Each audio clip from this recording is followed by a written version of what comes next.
everybody, it's me, Jermaine, and I'm back with another Simple Truth news update. And it's, I wouldn't as much say it's a news update as much as it's an update on a follow-up on something that I had spoke about a while ago. I know it's been a little while. I've been doing my best to only come out here when I have something viable to say, and that's what I intend for it to be. And it is my hope that what I have to say today will be viable and understandable for those out there. But I'm coming to you. I did a piece a couple of maybe a year or two ago. It's been a while. I can't tell exactly how long ago it's been, and it was about they had a new show coming out called the Preachers of LA. And I spoke about the wickedness and the abomination of that show. And I just got finished leaving the gym. And as I'm on the treadmill, they have the TVs on, and you can't hear them, but you can see them, and they'll have the closed caption up. And I happened to look up, and lo and behold, they have gone and stretched the abomination even further from the Preachers of LA to now the Preachers of Detroit. But before I go into this and get real deep on this, there was so much backlash initially for the first show, the Preachers of LA.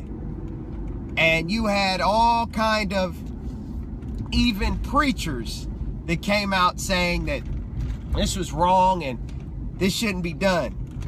But it just shows you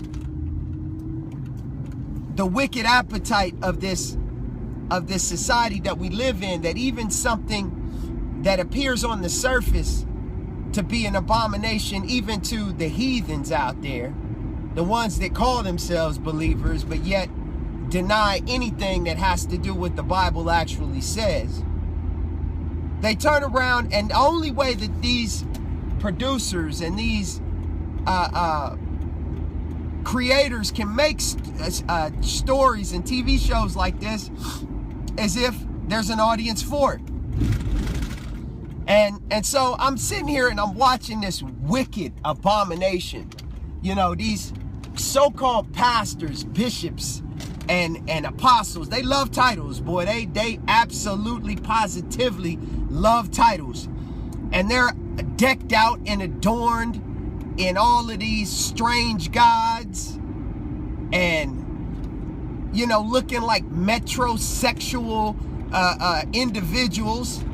And then they have the nerve to have females in the position of bishop and so forth and so on. And this stuff is just so sickening and wicked if you truly honor and respect and give your all for the Most High, the Most High.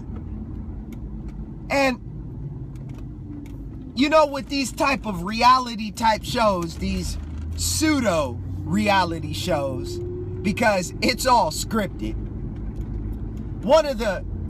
I can't even believe that I took the time as I was doing what I was doing to read the captions to see what the hell was going on. But it really amazes me how they can present themselves as being of God, but they're doing the exact same things that the world does. And what I mean by that is, you have one situation where this so-called female bishop is having a relationship with a man that is married. Sound like the normal housewives or reality type shows. Then you have another situation where you have this so-called pastor whose daughter is about to turn 16, and she's going to the beauty salon and getting all Jezebel'd up and looking horrible. And the father is talking about how he doesn't, how it's important for the man to protect the woman, but yet he's allowing for this. He's supposed to be the head, and I do say supposed to be the head, but yet everything that he's speaking against is the very thing that his daughter's doing, and he's letting it happen. It just utterly amazes me how they believe that they are doing the right thing. They believe that they're serving in honor. I got to put this in there. And then one bishop is going to visit this other bishop, and he the one bishop that's visiting the other bishop, he rolls up in this 7 Series BMW. And when he rolls up at the other bishop's house, I guess he's another step above bishop. He rolls up in this, and he's got a valet waiting for him. And then when he goes in, he goes in to meet with the bishop, and these big double doors to his office are opened, and his, I guess his assistant or secretary lets the guy in. This is just like the world.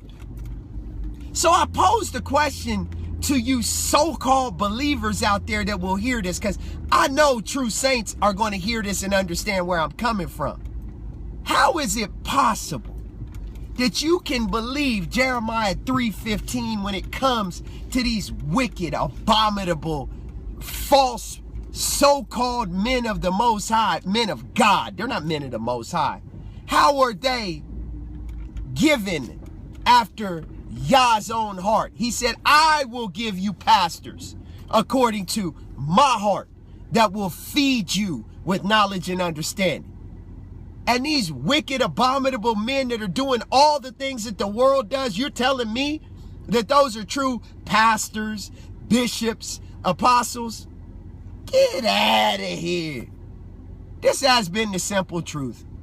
And as I always tell you, it's the simple things that are oftentimes the most profound, but yet they're the most difficult to put into practice and to actually do.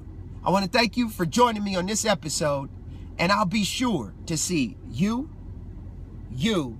and you on another episode real soon.